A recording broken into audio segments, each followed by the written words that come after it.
नमस्कार दोस्तों, मेरे इस मंच पर मैं अभिसार शर्मा आपका स्वागत करता हूं इस अपील के साथ कि आप मेरे इस चैनल को सब्सक्राइब करेंगे और हां, उस बेल आइकन को भी दबाएंगे ताकि जैसे ही कोई शो करूं सीधे आपके मोबाइल फोन्स तक पहुंच जाए। और दोस्तों, आज उत्तर प्रदेश की राजनीति का सुपर मंगलवार है। जी हां, आज मैदान में दोनों बड़ी पार्टियों के दिग्गज थे। पश्चिमी उत्तर प्रदेश में अखिलेश यादव और जाट नेता जयंत चौधरी ने जोरदार दस्तक दी है मेरठ में एक चुनावी सभा करके। दूसरी तरफ मुख्यमंत्री आदित्यनाथ के गढ़ गोरखपुर में एक सरकारी सभा हुई। गौर कीजिएगा दोस्तों, चुनावी सभा नहीं थी, सरकारी सभा थी और इसके अंदर राजनीति की कोई गुंजाइश नहीं होती है। मगर उस मंच को भी प्रधानमंत्री नरेंद्र मोदी और योगी आदित्यनाथ ने पूरी तरह से भारतीय जनता पार्टी की सियासत के लिए इस्तेमाल किया। मगर शुरुआत दोस्तों मैं करना चाहूंगा पश्चिमी उत्तर प्रदेश में अखिलेश यादव और जयंत चौधरी की दस्तक के साथ। दोस्तों, ये तस्वीरें देखिए। इन तस्वीरों से आपको पता चलेगा कि किस तरह जबरदस्त भीड़ जुटी है अखिलेश यादव की चुनावी सभा में। क्या यह भीड़ इस बात की ओर इशारा कर रही है कि पश्चिमी उत्तर प्रदेश में भाजपा का सुपड़ा साफ होने वाला है? क्या यह भीड़ इस बात की ओर इशारा कर रही है कि यहां पर रालोद और समाजवादी पार्टी मिलकर जबरदस्त बढ़त हासिल कर रहे हैं? इसका जवाब मैं आपको कुछ देर बाद दूंगा दोस्तों। मगर पहले मैं आपको दिखाना चाहता हूं अखिलेश यादव की सभा में किस तरह की ऊर्जा, किस तरह का करंट था। 30 सेकंड का यह वीडियो देखिए दोस्तों, इससे आपको अंदाजा लग जाएगा कि पश्चिमी उत्तर प्रदेश में मेरठ में उन्हें किस तरह की प्रतिक्रिया मिली।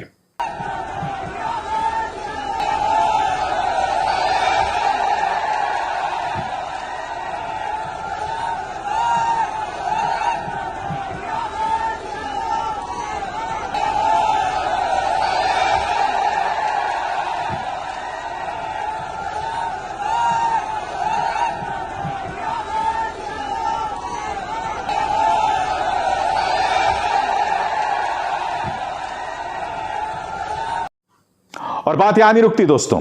जब अखिलेश यादव अपना संबोधन शुरू करने वाले हैं तो आप एक और वीडियो देखिए और इस वीडियो में आप देखिएगा उनकी तरफ से कैमरा पैन करता है ऑडियंस की तरफ, लोगों की तरफ, और फिर आप देखिएगा कि भीड़ में किस कदर उत्साह है। नौजवान साथी जयंत चौधरी जी मंच पर उपस्थित समाजवादी पार्टी के प्रदेश के अध्यक्ष। दूसरी तरफ गोरखपुर में जो आयोजन था दोस्तों, वो एक सरकारी आयोजन था।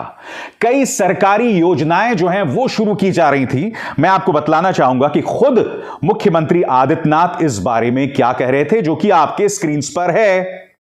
गोरखपुर के खाद कारखाना, एम्स और रीजनल मेडिकल रिसर्च सेंटर का लोकार्पण होना पूर्वी उत्तर प्रदेश में उन सपनों को साकार करने जैसा है जिन्हें पूरा करने हेतु पूर्व की सरकारों ने हामी भरने के बाद भी असंभव मान लिया था। मोदी जी हैं तो मुमकिन है। यानी कि यह एक सरकारी योजना थी दोस्तों। मगर इस सरकारी योजना में भी प्रधानमंत्री नरेंद्र मोदी ने समाजवादी पार्टी का नाम लिए बगैर लाल टोपी का जिक्र किया। जी हां, लाल टोपी। क्या प्रधानमंत्री नरेंद्र मोदी को डरा रही है? मैं चाहूंगा कि आप उनके इस भाषण का हिस्सा सुनिए और इससे आपको पता चलेगा दोस्तों कि भारतीय जनता पार्टी का दरअसल जमीन पर मुकाबला किसके साथ है। सुनिए प्रधानमंत्री क्या कह रहे हैं। कि लाल टोपी वालों को लाल बत्ती से मतलब रहा है। उनको आपके दुख तकलीफ से कोई लेना देना नहीं है। ये लाल टोपी वालों को सत्ता चाहिए। घोटालों के लिए, अपनी तिजोरी भरने के लिए, अवैध कब्जों के लिए, माफियाओं को खुली छूट देने के लिए। लाल टोपी वालों को सरकार बनानी है आतंकवादियों पर मेहरबानी दिखाने के लिए, आतंकियों को जेल से छुड़ाने के लिए। तो सुना आपने, प्रधानमंत्री लाल टोपी का जिक्र कर रहे थे मगर पार्टी का नाम नहीं लिया। प्रधानमंत्री जी, आप किस लाल टोपी का जिक्र कर रहे थे? कहीं इस लाल टोपी का जिक्र तो नहीं कर रहे थे? खैर, मजाक कर रहा हूं। हम सब जानते हैं कि उनका हमला जो है वो समाजवादी पार्टी की तरफ था और इसका करारा जवाब जो है अखिलेश यादव ने अपने इस बयान में दिया है जो इस वक्त आपके स्क्रीन पर है। अखिलेश क्या कह रहे हैं दोस्तों, ध्यान से सुनिए। भाजपा के लिए रेड अलर्ट है महंगाई का, बेरोजगारी बेकारी का, किसान मजदूरी की बदहाली का, हाथरस लखीमपुर महिला और युवा उत्पीड़न का, बर्बाद शिक्षा, व्यापार और स्वास्थ्य का और लाल टोपी का, क्योंकि वो ही इस बार भाजपा को सत्ता से बाहर करेगी। लाल का इनकलाब होगा, 22 में बदलाव होगा। बताओ किसान भाइयों, खाद मिल रही कि नहीं मिल रही? आपको खाद के लिए लाइन में लगना पड़ा। जिस समय बीमारी आई थी आपको दवा के लिए लाइन में लगना पड़ा। आपको डिस्चार्ज चाहिए हो अस्पताल में, उसके लिए लाइन में लगना पड़ा। ऑक्सीजन के लिए लाइन में लगना पड़ा। नोटबंदी की भी लाइन में लगना पड़ा। लेकिन इस बार तय किया है लोगों ने कि लाइन में लग करके भारतीय जनता पार्टी को हटाने का काम करेंगे। करारा जवाब दोस्तों अखिलेश यादव का यहां पर दिखाई दे रहा है। और मैं आपको बतलाना चाहूंगा कि प्रधानमंत्री नरेंद्र मोदी की कहने को एक सरकारी सभा थी, सरकारी योजनाओं का लोकार्पण था, मगर इसका भी इस्तेमाल जो है राजनीति के लिए किया गया। आपको याद होगा दोस्तों, जेवर इंटरनेशनल एयरपोर्ट का शिलान्यास तब क्या हुआ था?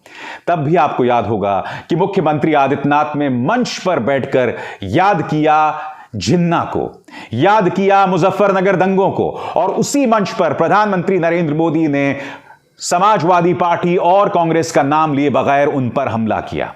मैं आज एक सवाल पूछना चाहता हूं, क्या सरकारी परियोजनाओं की कोई गरिमा नहीं रह गई है? क्या प्रधानमंत्री नरेंद्र मोदी को इस बात का अंदाजा है कि सरकारी आयोजनों में इस तरह की राजनीति करके वो सरकारी योजनाओं के आयोजन की गरिमा को तहस नहस कर रहे हैं, उसे बर्बाद कर रहे हैं? मैं आपको वीडियो दिखाना चाहता हूं दोस्तों, और यह वीडियो जो है retired IAS officer Surya Pratap Singh ने अपने ट्विटर हैंडल पर डाला है। यहां पर वो दिखा रहे हैं कि बाकायदा बसों में भर भर के लोगों को प्रधानमंत्री नरेंद्र मोदी की रैली में लाया गया। क्या कह रहे हैं सूर्य प्रताप सिंह, पढ़ के सुनाना चाहता हूं। मोदी जी की रैली के लिए जुटी रोडवेज की बसें मनरेगा के मजदूरों लाभार्थियों को लादे हैं, खर्चा कौन दे रहा है? मैंने मुद्दा क्यों आपके सामने उठाया? मैंने मुद्दा इसलिए उठाया दोस्तों क्योंकि आपको याद होगा आजमगढ़ में गृह मंत्री अमित शाह की रैली होती है और करीब 40 लाख सरकारी खजाने से निकाले जाते हैं। और न सिर्फ सरकारी खजाना, आकस्मिक फंड। आकस्मिक फंड का मतलब समझते हैं आप? वो फंड जिसका इस्तेमाल होता है जब राज्य में बड़ी बीमारी आ जाए, आपदा आ जाए, आतंकवादी हमला आ जाए, तब उस आकस्मिक फंड का इस्तेमाल होता है। मगर भारतीय जनता पार्टी ने उस फंड का इस्तेमाल किया था अमित शाह की रैली के लिए, ताकि लोगों को जुटाया जा सके। और जैसा कि अभी अभी आपने सूर्य प्रताप सिंह के इस ट्वीट वाले वीडियो में देखा, सरकारी बसों में लाद लाद कर प्रधानमंत्री नरेंद्र मोदी की रैली के लिए लोगों को लाया जा रहा था। तो एक तरफ प्रधानमंत्री नरेंद्र मोदी की रैली थी, सरकारी सभा थी, और दूसरी तरफ अखिलेश यादव और जयंत चौधरी का जो है दस्तक थी पश्चिमी उत्तर प्रदेश में। और दोनों ही जगह भीड़ के अंदर जो करंट थी, भीड़ के अंदर जो ऊर्जा थी, वो आप साफ तौर पर देख रहे थे। इससे यह पता चलता है दोस्तों कि बाजी जो है वो किस तरफ है। मगर क्या इसका अर्थ यह निकाला जाए कि भारतीय जनता पार्टी जो है वो हारने वाली है? दोस्तों दिक्कत क्या है मैं आपको बताता हूं। दिक्कत यह है कि अखिलेश यादव की रैलीज को मुख्यधारा के न्यूज चैनल दिखा ही नहीं रहे हैं। इसलिए उनकी सियासत को लेकर जो एक भौकाल बनाने वाली बात होती है, एक हवा बनाने वाली बात होती है, वो कम से कम इन न्यूज चैनल्स के जरिए तो बिल्कुल नहीं बन रही, क्योंकि वो दिखा ही नहीं रहे हैं। दूसरी तरफ असली मुद्दे जो जमीन पर हैं उसे दबाने का प्रयास किया जा रहा है। असली मुद्दे कौन से हैं दोस्तों, मैं आपको बतलाना चाहता हूं। भारत समाचार की यह खबर देखिए आपके स्क्रीन पर। लंबित भर्तियों को लेकर अभ्यर्थियों का प्रदर्शन, लखनऊ स्थित पिकअप भवन पर प्रदर्शन जारी। कनिष्ठ सहायक भर्ती के अभ्यर्थियों का प्रदर्शन, अलग अलग जनपदों से आए अभ्यर्थियों का प्रदर्शन। कंकण परीक्षा का परिणाम जारी करने को लेकर प्रदर्शन लगातार दोस्तों इसी तरह से प्रदर्शन हो रहे हैं। अभ्यर्थियों का, बेरोजगारों का, और मुख्यधारा के न्यूज चैनल ने उसे पूरी तरह से दबा दिया है। आपको याद होगा कुछ दिनों पहले जो पर्चे लीक हुए थे उसके खिलाफ कुछ युवा जो हैं वो मुख्यमंत्री के निवास स्थान की ओर कैंडल मार्च कर रहे थे। याद है आपको किस बेरहमी से पुलिस ने उन्हें पीटा था, डंडों से उनकी पिटाई की थी। इन खबरों को पूरी तरह से दबाया जा रहा है। तो मैं आपको बताना चाहता हूं, कार्यक्रम की शुरुआत में मैंने आपको कहा जो भीड़ इस वक्त अखिलेश यादव के लिए जुट रही है, क्या वो वोटों में तब्दीली होगी उसकी भविष्यवाणी मैं नहीं कर सकता, क्योंकि जो चीज इस वक्त अखिलेश यादव के खिलाफ काम कर रही है वो ये कि मुख्यधारा का मीडिया चैनल जो है उनके साथ नहीं है, उल्टा उनके खिलाफ काम कर रहा है। यही नहीं, आपने देखा होगा कि इस वक्त जो मुख्यधारा का न्यूज चैनल है उसका फोकस किस बात पर है? उसका फोकस है जिन्ना पर।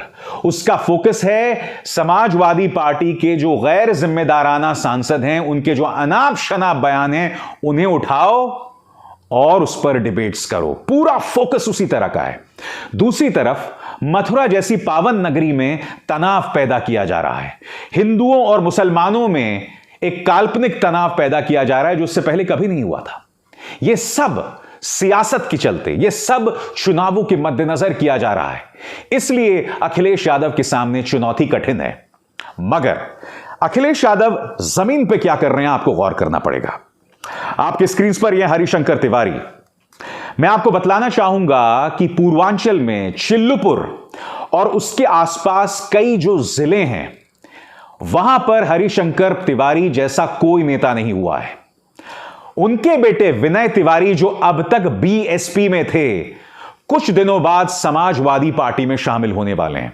और अगर ऐसा हो जाता है दोस्तों तो इस इलाके के जितने भी ब्राह्मण वोट हैं वो विनय तिवारी के जरिए अखिलेश यादव की तरफ रुख कर सकते हैं।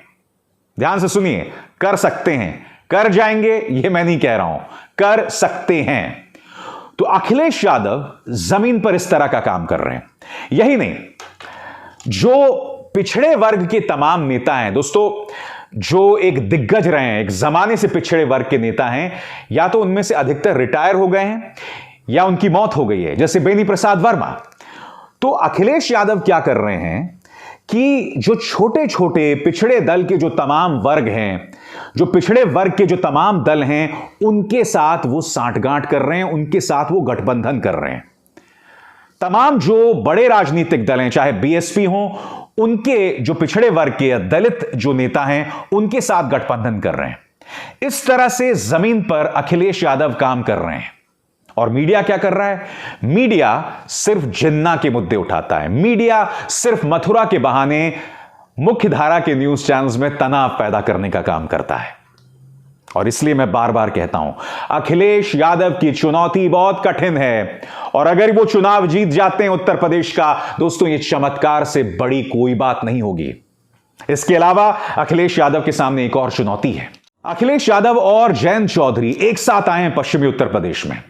चुनौती यह है कि देखिए, बूथ लेवल पर चाहे पश्चिमी उत्तर प्रदेश हो या पूर्वांचल, आरएसएस की जबरदस्त ताकत रही है। भारतीय जनता पार्टी ने पिछले 10 सालों में अपनी ताकत को जो है लगातार बढ़ाया है। बूथ लेवल पर आरएसएस के कार्यकर्ता हैं, बीजेपी का खुद का ताकत, उसका रसूख, उसके कार्यकर्ता हैं। अखिलेश यादव के सामने चुनौती यह है कि क्या बूथ लेवल पर उनके कार्यकर्ता सक्रिय हैं? क्या जयंत चौधरी और समाजवादी पार्टी का कॉम्बिनेशन जो है वो बूथ लेवल पर कमाल कर पाएगा? क्योंकि दोस्तों चुनौती वही है, अगर आपने बूथ लेवल पर मेहनत नहीं की तो आप ये चुनाव नहीं जीत सकते हैं। देखिए एक बात तय है, मसलन कांग्रेस पार्टी, कांग्रेस का बूथ लेवल पर कोई मौजूदगी नहीं है, तो प्रियंका गांधी वाड्रा बेशक जितनी भी अच्छे भाषण दें, तमाम जगहों पर जाकर अपनी मौजूदगी दर्ज करें, बूथ लेवल पर कांग्रेस नदारद है, गायब है। बूथ लेवल पर इस वक्त अगर प्रतिस्पर्धा है, कंपटीशन है, तो वो समाजवादी पार्टी और बीजेपी में है। मगर बड़ा प्रश्न, क्या समाजवादी पार्टी जमीनी स्तर पर, निचले स्तर पर यानी बूथ लेवल पर बीजेपी का मुकाबला कर पाएगी? अगर उसने मुकाबला कर लिया और अगर वो उस पर भारी रही, यानी कि 19 पर 20 रही, तो यकीन मानिए दोस्तों, उन्हें सत्ता में आने से कोई नहीं रोक सकता। क्योंकि इस वक्त बूथ लेवल पर उत्तर प्रदेश में बीजेपी बहुत मजबूत है।